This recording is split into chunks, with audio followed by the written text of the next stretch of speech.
जब खुर्रम दस्तगीर साहब से बात हो रही थी तो उन्होंने ऑन रिकॉर्ड कहा कि देखिए मैंने कहा पहले मशावरत करनी थी ना, अब क्या कह रहे हैं आप लोग कि अब आइए मशावरत करें। कहते 3-4 साल लग जाते, ये ज़रूरी था। मैं ये जानना चाहती हूँ कि कल भी जेहलम में भी और आज गुजरावाला में भी मौलाना फजलुर रहमान साहब ने कहा कि सदर आसिफ अली जरदारी से उनकी बात हुई, मशावरत का कहा गया, लेकिन उसके बावजूद फौरी तौर पर ये कानून उन्होंने दस्तखत भी कर दिए इस बिल पर।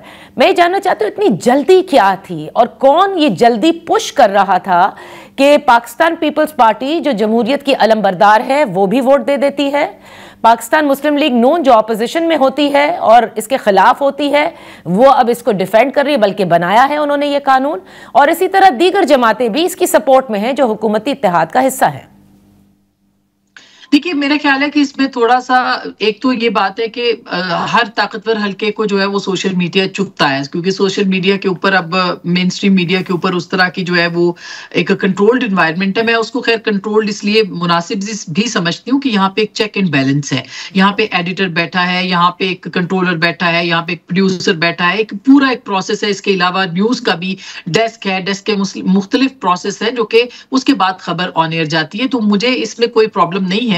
जब हम सहाफी होते हैं तो हमें इसको काम करने में कोई मुश्किल नहीं होनी चाहिए। लेकिन ये भी एक सच है कि जिस तरह से सियासी जमातों को टारगेट किया गया है और एक मुनज़्ज़म तरीके से टारगेट किया गया है, वो सियासी और गैर सियासी दोनों हलकों से ऐसी जमातों को तख्लीक किया गया जिन्होंने बोतान बाजी के ऊपर अपनी पूरी इमारत खड़ी की है, जिन्होंने एलिगेशंस लगाना सीखे हैं। तो ये एक फैक्ट भी अपनी जगह पे है कि उन सियासी जमातों या उस सियासी एक जो मामला था, एक सियासी मंजरनामा था, उसको क्रिएट करके सियासत के मुंह के ऊपर कालक जो है वो मली गई है।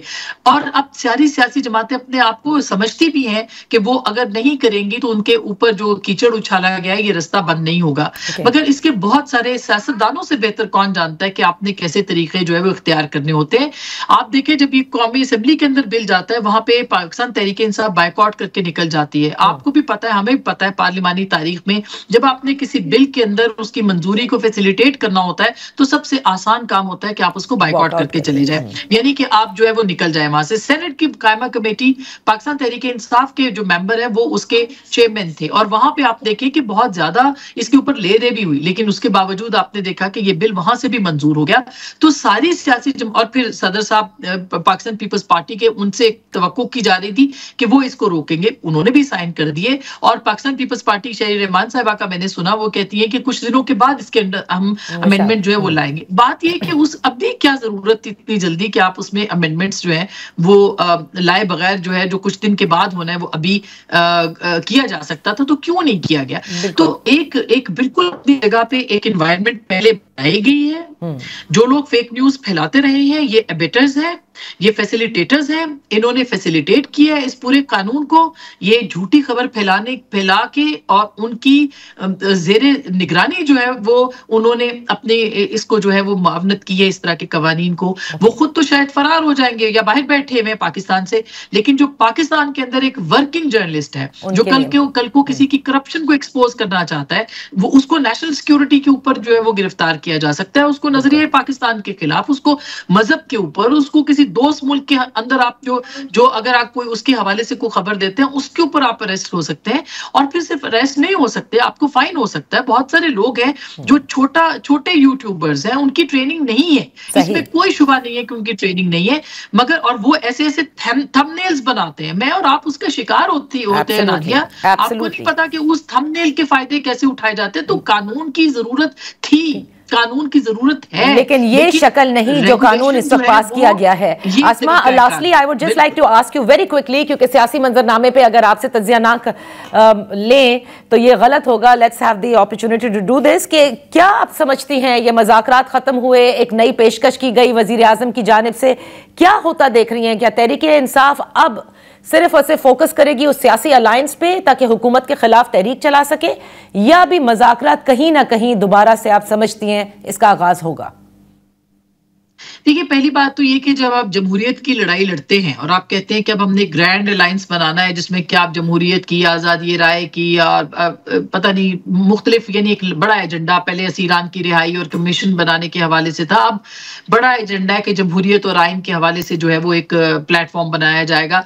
तो फिर आप सियासी जमातों से बात नहीं करते। वो अच्छी हैं, बुरी हैं, वो जिस तरह से भी आई हैं, जहां से भी आई हैं, वो सियासी जमातें हैं। आप उनके साथ नहीं बैठते, बल्कि आप ये कहते हैं कि हम पावरफुल जो कॉरिडोर्स हैं या पावर कॉरिडोर्स हैं उनके साथ से बातचीत करेंगे। तो पहली तो आपकी कॉन्ट्रडिक्शन इसी बात के ऊपर हो गई कि आप उनसे बात करके, लड़ाई लड़के, बात करके जो है अपना रास्ता बनाना चाहते हैं, ना कि आइन और कानून के जरिए से या सियासी लोगों के जरिए से या अवाम के जरिए से बात करके आप अपना रास्ता जो जमहूरियत का है वो उसको बनाएं। तो पहली कॉन्ट्रडिक्शन तो ये पाकिस्तान तहरीक इंसाफ के इस पे नजर आती है। हुकूमत क्यों नहीं चाहती? देखिए, हुकूमत भी नहीं चाहती कि मुज़ाकरात हो, इसलिए कि हुकूमत को सूट करता है, यानी हुकूमत जो है वो बेनिफिशियरी है इस पूरे सिस्टम की, इस पूरे सेटअप की। उनको सूट करता है कि वो किसी तौर पे जो है वो अगर इंगेज करके किसी आगे मरहले पे बढ़ते हैं तो उनको जाहिर है कि पॉलिटिकली पहले ही वो अपने एक नुकसान पे हैं, उनको इक़्तिदार से भी हाथ धोना पड़ जाता है। तो इसलिए वो मेरा ख्याल है इस सूरत में इस मामलात को इनको आगे नहीं बढ़ाना चाहते। मगर हैविंग सेड दैट, मुझे लगता है कि पाकिस्तान तहरीक इंसाफ को वापस पॉलिटिकल पावर्स के पास आना पड़ेगा, क्योंकि अभी तक उनकी जो सुनवाई जिन हलकों में वो चाहते थे उनके दरवाजे जरूर उनके लिए खुले हैं, नीम वाह हुए हैं जिसे हम कहते हैं उर्दू में, वो हल्के से जरूर खुले हैं। कोई थोड़ी सी दराज जो है वो निकली है उसमें से, लेकिन उनको अभी तक पूरा दरवाजा नहीं मिला और उस पूरे दरवाजे के लिए उनको बहरहाल पॉलिटिकल सिस्टम के पास आना पड़ेगा और उनको यहाँ पे ही आपको आके लोगों से बात करनी पड़ेगी, फिर उनके लिए कोई रास्ता बन सकता है। और मुझे ऐसे लगता है कि ये एक्सरसाइज अगर नाकाम हुई, जो कि उनकी एक खिड़की की सूरत खुली और ये बंद हुई, और ट्रंप हुकूमत से जो उनकी एक तरह से कहना चाहिए कि तवक्कुआत है वो अगर पूरी ना हुई, तो वापस उनको इसी पार्लिमानी कमेटी के आगे बैठना पड़ेगा। और मेरा ख्याल है बहुत अच्छा सजेशन उस दिन प्राइम मिनिस्टर ने दिया है। अच्छा। और उन्होंने ये कहा है कि 2014 का धरना और उसके बाद 18 का इलेक्शन चोरी और उसके बाद 24 का इलेक्शन चोरी जो है इसके ऊपर बात होनी चाहिए। It's not a bad idea कि पाकिस्तान की जो पार्लियामेंट है, जो उन्होंने कहा है होल कमेटी बन जाए, और ये होता है हाउस कमेटी अगर बन जाती है तो उसके अंदर ये एक दहाई का, एक अशरे का जो है वो इंटरफेरेंस जो एस्टेब्लिशमेंट की है उसके ऊपर जरूर ट्रूथ एंड रिकंसिलिएशन कमीशन या वो कमेटी जो है ट्रूथ एंड रिकंसिलिएशन की, वो इस पे बात कर सकती है और उसके लिए मौका होगा। इसको अपॉर्चुनिटी पे बदलना चाहिए।